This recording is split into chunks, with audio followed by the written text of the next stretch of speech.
데일리 브리핑. 네, 매주 목요일 아침 데일리 브리핑에서는 퀀텀 F&A 최은하 대표와 함께합니다. 안녕하십니까? 안녕하십니까. 네, 이 코로나19 사태 속에 막대한 예산을 투입했던 미국의 국가 부채가 사상 처음으로 30조 달러를 넘겼습니다. 제니 옐런 재무부 장관, 전 장관은 이 국가 부채에 대해서 낮은 금리 수준을 고려할 때 부채 증가에 따른 이자 부담은 충분히 감당할 수 있다라고 지금 밝혔었는데, 이게 과연 정말 국가 부채 영향 어떻게 생각하시는지, 이게 괜찮을까요? 아주 재밌는 기사라고 해야 되겠죠. 이걸 보면은 저희 사회가 얼마나 이 뉴스라는 것에 대한 여러 가지 편향성이 있는데, 그것을 아주 잘 보여주는 기사가 바로 이런 거예요.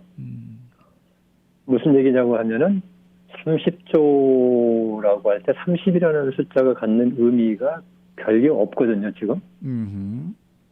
바로 그 전달까지도 29조 8천억 이 정도였고, 근데 29조 8천억하고 30조가 갖는 차이가 실질적인 부채 경영에 있어서 그렇게 큰 차이가 없는데, 저희가 이제 보통 기사를 보면은 이렇게 숫자상에 있어서 20을 넘었다, 30을 넘었다, 100을 넘었다 그럴 때 뭔가 이렇게 큰 변화가 있는 것 같은 그러한 좀 생각을 갖는 성향들이 있죠. 그래서 이제 그런 면에서 30조를 넘었다는 것은 지금 경제계에서 바라볼 때는 그렇게 큰 뉴스는 아니라는 것을 먼저 좀 말씀을 드리고 싶어요. 이미 30조에 가까운 숫자였고, 이제 그 상태를 지금 몇 달째 유지를 하고 있었으니까.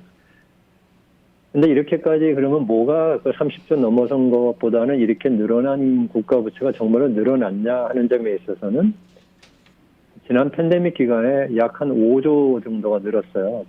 부채가 그전에 비해서. 그러니까 이제 이 5조가 늘었다는 이 부분에 대해서는 저희들이 좀 의미 있게 생각을 해봐야 되는 부분인데, 그러다 보면 이제 과연 국가 부채가 느는 것이 뭐가 불안하냐, 이제 이런 부분을 저희가 생각해 볼 필요가 있어요. 근데 몇 번 우리 웨디어 코리아에서도 이렇게 얘기를 한 부분인데, 네. 국가 부채하고 가계와 기업 부채인 민간 부채는 근본적으로 다르다는 점을 먼저 좀 인식을 하시면 좋을 것 같아요.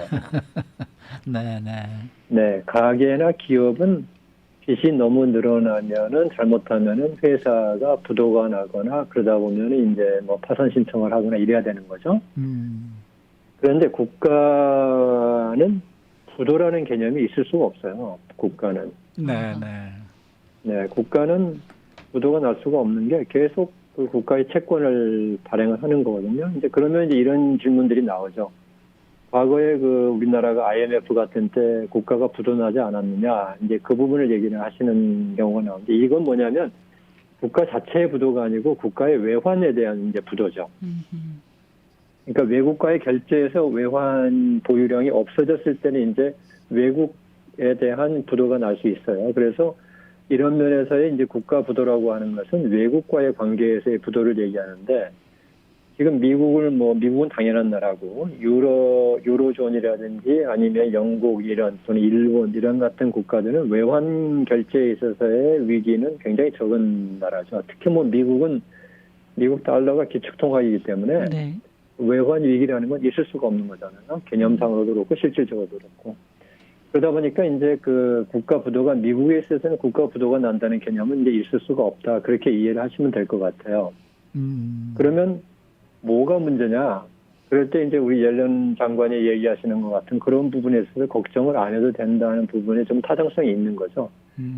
국가 부채가 늘면은 몇 가지 이제 이슈가 생길 수 있어요. 하나는 정부에서 국가 부채에 충당해야 될 이자 지급 부분만큼이 더 늘어나면 정부 예산 중에서 그 부분만큼을 좀 이렇게 잘리는 거죠. 다른 부분에서.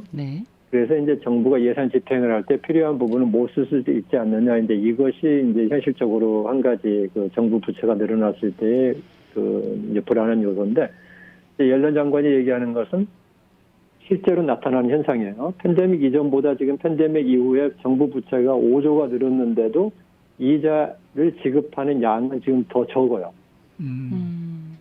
그 사이에 금리가 너무 내려갔기 때문에 네네.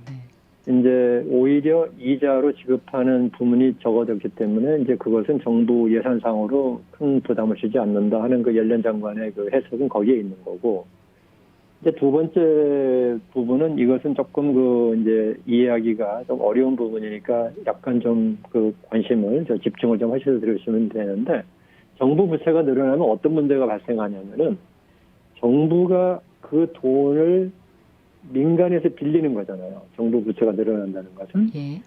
근데 민간에 있는 자금을 5조 달러를 정부가 빌려갔다 그러면은 이게 무슨 의미를 갖냐면 민간이 5조 달러를 가지고 투자할 수 있는 부문을 정부가 5조 달러를 가지고 와서 투자를 하는 것하고 같은 효과예요. 그럴 때 과연 민간이 투자했을 때의 효율성과 정부가 투자했을 때 효율성이 어느 게 높냐라는 것을 이제 비교해 보면은 역사적으로 보면 결국은 민간 쪽이 그 정부 부채보다는 정부가 쓰는 돈보다는 훨씬 더 효율적으로 활용한다. 이제 이렇게 생각을 하게 되죠. 네. 그러면은 국가 전체적으로의 그 효율성이 떨어진다는 이제 그런 그 경제학적인 문제가 있을 수 있어요. 그런데 이걸 놓고 보면은 팬데믹 기간을 보시면은 반대의 경우입니다.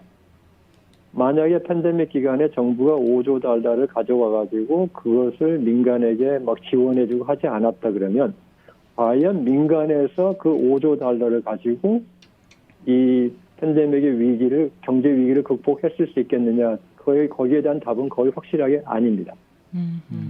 못했을 겁니다. 민간은. 왜냐하면 민간 같은 경우는 굳이 왜 나서서 어려운 다른 소기업을 구제해줄 이유도 없고 어려운 개인에게 돈을 더 줄 이유도 없잖아요. 네. 이런 역할은 정부만이 할 수 있는 거였기 때문에 그 5조 달러의 정부 부채를 늘려가지고 그만큼의 그런 그 어려움에 처했던 여러 그 소기업들에 대한 지원이라든지 PPP라든지 그 다음에 그 저소득층에 대한 지원 이런 것은 정부만이 결정하고 할 수 있는 일이었기 때문에 그것은 결과적으로 잘했다라고 평가를 받는 거죠.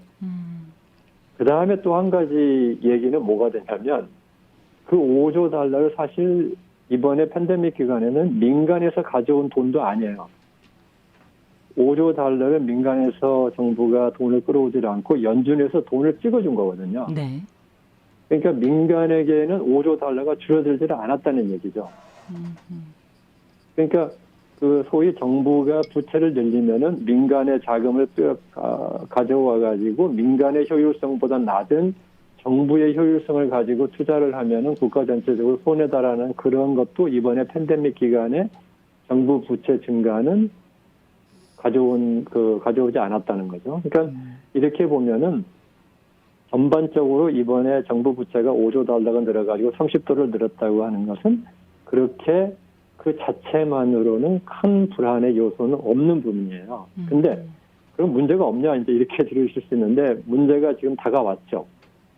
결국은 민간에서 돈을 끌어오지 않고 연준이 5조를 풀다 보니까 돈이 넘쳐나죠. 이제는 그렇죠. 이제 팬데믹이 끝날 때쯤 되니까 돈이 넘쳐나면서 지금 저희가 겪고 있는 가장 큰 문제인 인플레이션 문제가 지금 나오기 시작한 거죠. 근데 이게 사실은 정부 부채가 늘어난 것에 그 현실적으로 거의 유일한 문제예요. 그 전까지의 문제들은 이번에 팬데믹 기간에 정부의 역할을 잘했다라고 평가를 받아야 됩니다. 그것은 뭐 누가 얘기해도 자신 있게 얘기할 수 있는 그런 부분인데, 자 이제 그러면 이 5조 달러가 늘어난 것 때문에 이 인플레이션이 뭐 40년 만에 최고치 이렇게 이룩하고 있는 이런 부분을 어떻게 해결할 것이냐, 이제 여기에 지금 숙제가 남아 있어서 이 정부 부채가 30조를 넘었다는 것이 갖고 있는 의미는 이번 현상에 있어서는 인플레이션의 위험을 가져온 부분이 지금 가장 큰 위험이다. 이렇게 이해를 하시면 될 것 같아요. 그래서 정리를 하면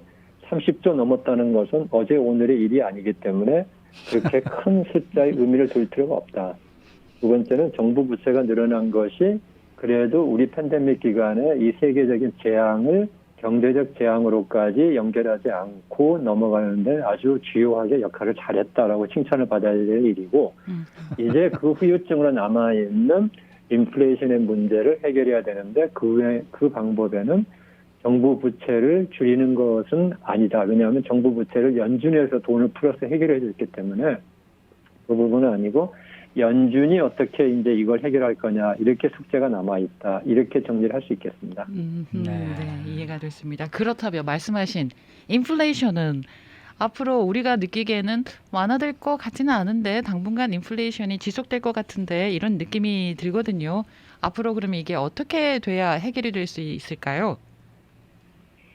인플레이션 문제를 우리가 시험 치듯이 해결할 수 있는 문제는 아니거든요. 시험 쳐서 합격한다, 불합격한다 이런 문제는 아니고 네.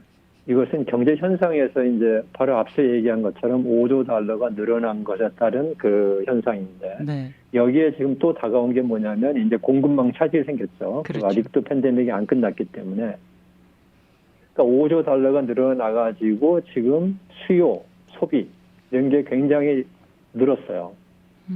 근데 또 이 는 게 팬데믹이 난 2020년 3월 이후부터 꾸준히 늘었다 그러면 아마 인플레이션이 이렇게까지 심하지 않았을 거예요. 근데 2020년 3월부터 2021년 한 2월까지는 거의 소비가 늘지를 못했었습니다.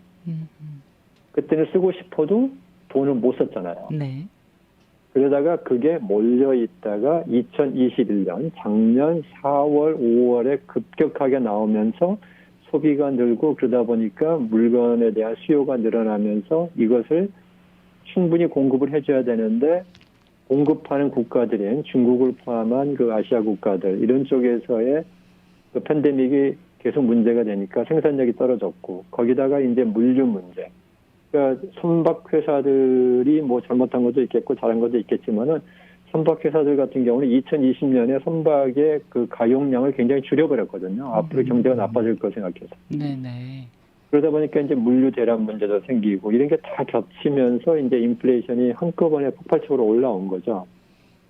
그런데 이렇게 되는 것은 아주 거대한 흐름이에요. 굉장히 큰 흐름을 이 고삐를 바꿔 나가는 작업도 또 상당한 시간이 필요할 수밖에 없다라는 것을 이제 받아들여야 될 시점입니다. 그래서 이제 이것을 위해서 벌써 연준은 작년 11월 말부터 우리는 긴축으로 가겠다라고 지금 얘기를 했고 긴축을 간다고 그러니까 이제 금융시장에서 벌써 조금 불안해하면서 이제 올해 1월에 이제 지난 한 달 동안에 금융시장이 내스닥 같은 경우는 거의 조정 국면을 넘어서는 단계까지 하락까지 했었죠. 그렇게 되는데 자, 그러면 총체적으로 보면은 인플레이션이 줄려면 어떻게 돼야 되느냐? 첫째, 소비가 좀 줄여야 됩니다. 소비가 줄여야 되고.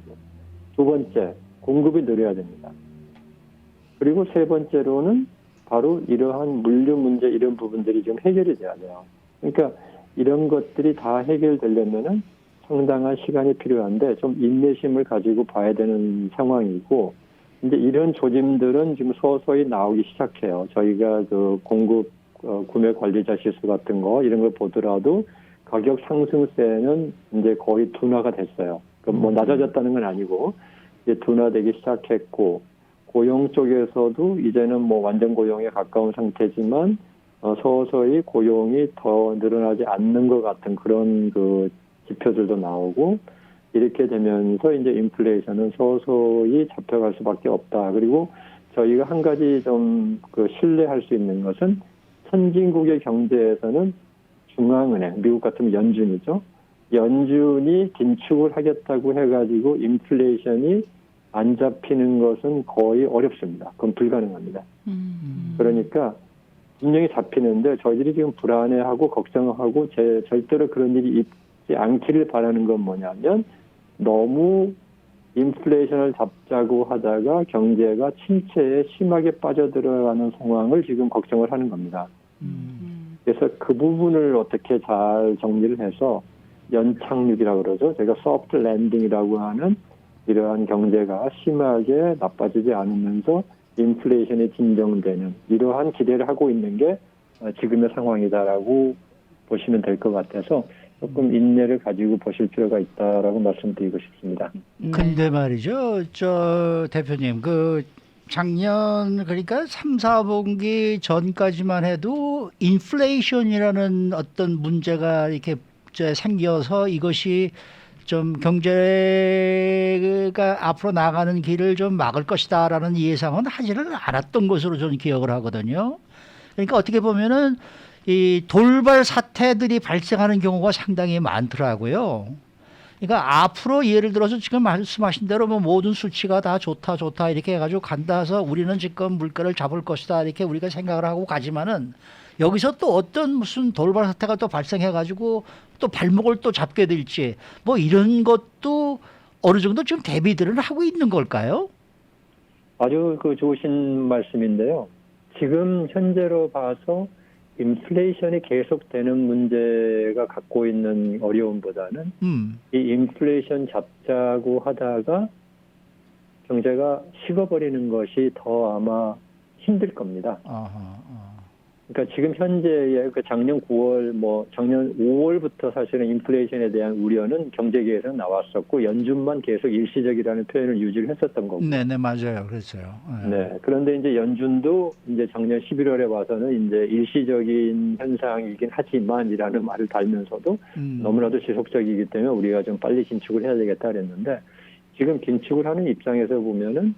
지금도 그 두 가지를 다 보셔야 되는 면에서 지금 상당히 좋은 그 지적을 해주신 건데 지금 현재로 보면 인플레이션을 잡는 문제와 경기 침체로 가는 문제 이 두 가지에 대한 의견이 지금 다 엇갈리고 있는 거예요.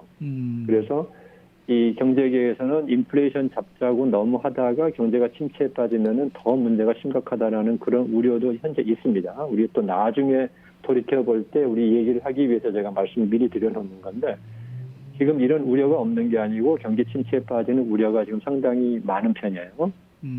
그러니까 인플레이션을 잡을 수 있느냐에 대해서는 오히려 많은 경제학자들이나 또 금융계에서도 그렇게 할 수 있다는 쪽의 의견이 더 많고요. 그렇게 될 거다라고 하는 거고 이제 지금 오히려 서로 그 의견이 많이 나눠져 있고 거의 양분돼 있는 것은 연착륙이 가능하냐 경착륙으로 갈 수밖에 없냐 하는 부분이다. 이렇게 보시면은 맞을 것 같아요. 네네. 지금 그 유튜브 창에 질문 주신 분이 계시는데요. 꼭 여쭤봐 주시라고 하셨어요. 왜 미국만 인플레이션이 다른 나라보다 강합니까? 이렇게 질문해 주셨어요. 네, 너무 좋으신 질문이고 저도 언젠가 한번 좀 말씀드리고 싶은 건데 네. 미국만 인플레이션이 강한 이유는 양날의 칼입니다. 첫째는 미국이 가장 강하게 경기 부양책을 썼던 나라고요. 그 이유는 미국만이 그렇게 쓸 수 있는 능력이 있는 나라였습니다. 아까 말씀드린 대로 기축통화 국가이기 때문에 미국은 다른 나라의 눈치를 안 보고 부양책을 얼마든지 쓸 수 있는 나라였기 때문에 미국이 가장 부양책을 강하게 썼고 많이 썼기 때문에 그 힘이 제일 세다는 점을 이제 그 이유가 되겠고요. 두 번째는 왜 양날의 칼이냐면은 미국이 작년에 5.7%의 경제 성장을 해줬어요. 그 경제 성장을 했다는 것은 그만큼 어느 분야는 어려운 분야가 분명히 있겠지만 전반적으로 미국 경제가 작년에 굉장히 좋았다는 거거든요. 네. 그러니까 미국 경제가 그만큼 좋았기 때문에 인플레이션의 압력이 그만큼 높아졌다라고 이해를 하셔야 됩니다. 그래서 왜 미국만 이러냐에 그 섞여 있는 그 의미는 뭐냐면 왜 미국만 어렵냐라는 이제 그러한 그 이렇게 좀 아쉬움을 표시하는 거라고 저는 이해를 하는데 그 이전에 미국이 그만큼 부양책을 강하게 썼고 그러다 보니까 미국이 경제 성장의 회복 속도가 제일 빠른 국가였고 지금도 가장 성장률이 좋은 국가다. 이런 면에서 여기에 반대급부가 인플레이션의 웨이트이 좀 다른 유럽이라든지 이런 데 비해서는 높다 이렇게 보시는데 가장 대표적으로 대조되는 국가가 일본이잖아요. 일본은 인플레이션 웨이트이 지금 0.5%밖에 안 돼요. 지금도. 네. 그러니까 일본은 계속 만성적인 지금 30년간 잃어버린 경제 이렇게 표현을 받고 있잖아요. 그러니까 그러한 그 한쪽이 좋으면 한쪽이 그만큼 좀 이렇게 반대급부가 있다. 이제 이런 점으로 해석을 하시면은 아마 그 이해가 더 되시지 않을까 생각합니다. 뭐 유럽도 5% 이상의 인플레이션이 있더라고요. 네, 유럽도 최근에 올라왔죠. 많이 네. 올라갔어요. 그러면은 짤막하게 유럽의 다른 나라들은 좀 어떤지 조금만 알았으면 좋겠어요. 그쪽은 어떻게 되는지 거의 정보가 없어가지고요. 유럽은 미국판보다는 적은 국가지만 유럽도 인플레이션은 꽤 높은 편이긴 한데 유럽은 미국과 같이 그렇게 대대적인 그 현상으로 부양안을 실시를 못했었던 점도 하나 있고요. 네. 유럽은 미국은 50개 합중국이지만 거의 연방정책에 영향을 많이 받는 국가에 비해서 유럽은 그 연합에 속해는 있지만 각국의 경제 상황이 다 다릅니다. 그래서 그 유럽의 남쪽 지방, 유로존의 남쪽 지방은 지금도 경제가 좀 어려운 편이고 이 북쪽 지방, 독일과 프랑스 이쪽은 굉장히 강한 편인데 이런 국가들이 그동안에 못 봤던 인플레이션 레이트가 많이 올라왔다 이렇게 볼 수 있어서 유럽이 시끄럽지 않은 이유는 뭐냐면 각 국의 상황이 다 달라서 그렇다는 점하고 그다음에 미국보다는 훨씬 더 그 적은 규모의 경기 부양책을 썼다는 점 이런 점에서 이제 미국과 좀 차별화를 할 수 있다 그렇게 이해를 하시면 좋겠습니다. 네, 뭐 오늘 아침에 유럽 중앙은행이 뭐 기준금리를 0%로 동결을 시켰다는 소식도 나왔더라고요. 네, 그만큼 유럽은 여유가 있어요. 여유가 있다는 것 같아요. 네. 네. 오늘 말씀 잘 들었습니다. 네, 감사합니다. 네, 퀀텀 F&A 최은하 대표와 함께했습니다.